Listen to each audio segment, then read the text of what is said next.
Bonjour à tous et bienvenue dans notre émission mensuelle Habitat Conseil de l'Association des bâtisseurs varois. Alors aujourd'hui, je suis accompagné de M. Bejaoui Mohamed de la société BMK Construction, qu'il a fondée en 2004 et qui est basée à Sifour. Alors bonjour M. Bejaoui. Oui, c'est ça. Bonjour M. Béguin et je vous remercie de m'inviter dans votre émission. Et bien surtout merci à vous, M. Bejaoui, car qui mieux qu'un vrai maçon peut parler avec nous ce mois-ci de notre thème, les terrasses. Avec l'arrivée du printemps et des beaux jours dans notre région, les terrasses sont sollicitées et mises à l'honneur, qui dans notre région, plus qu'ailleurs, sont des réels espaces de vie. Oui, tout à fait.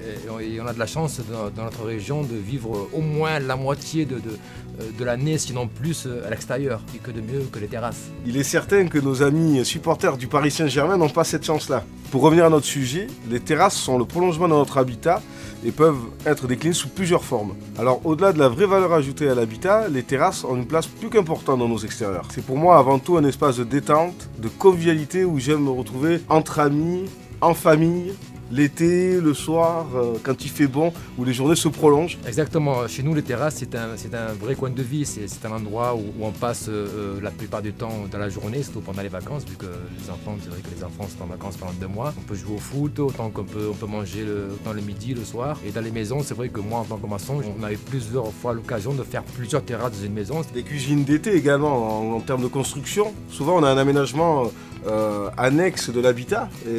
Tout à fait. Le midi, on va dans le coin à l'ombre et puis après, plus le soleil tourne, plus nous on peut tourner avec le soleil pour pouvoir être au mieux. Quand on mange, quand on est dehors, en train de faire un barbecue le soir, c'est un régal d'avoir une cuisine d'été, de tout faire à l'extérieur. Dans tous les cas, qu'elle soit petite ou grande, la terrasse, ou que ce soit sur une extension comme on vient d'en parler, il faut faire appel à un professionnel, qu'il puisse donner son avis et voir la faisabilité de l'ensemble de l'ouvrage. Quand on construit une terrasse, c'est pas un travail d'amateur. Je veux dire, une terrasse, il faut que ça tienne. On voit souvent des amateurs faire les terrasses où ils s'accrochent sur des maisons et avec le poids de la terrasse, arriver à faire une catastrophe, c'est-à-dire fissurer la maison. Une terrasse n'est pas quelque chose que nous changeons aussi facilement qu'un frigo ou une automobile. C'est à la fois un élément du bâti extérieur qui doit résister aux intempéries et aux années. C'est un élément qui va mettre également vos salons de jardin extérieurs en valeur. Dans tous les cas, si vous avez besoin d'un conseil, d'un renseignement ou si vous ne savez pas où vous adresser, vous pouvez nous contacter soit par mail, soit par téléphone ou sur notre site adbv.fr. Vous y retrouverez tous nos professionnels.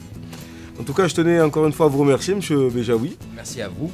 Voilà, vous nous avez éclairé sur nos extérieurs et nos terrasses. Merci à vous, auditeurs, et rendez-vous le mois prochain pour notre mensuel Habitat Conseil de l'Association des bâtisseurs varois. Les extérieurs qui, dans notre région, plus qu'ailleurs, sont pas bons, c'est pas ça, sont des réels espaces de vie. Alors, c'est pas, ils n'ont pas cette chance-là, nos supporters du Paris Saint-Germain, parce qu'ils n'ont pas de soleil, je crois, là-haut. D'ailleurs, c'est pourquoi je t'ai regardé. Merde. Ah putain, j'ai tout niqué en te regardant. Ça va le voir? Pour le prendre à partie et lui demander s'il est d'accord avec nous. Je préfère pas le prendre à partie.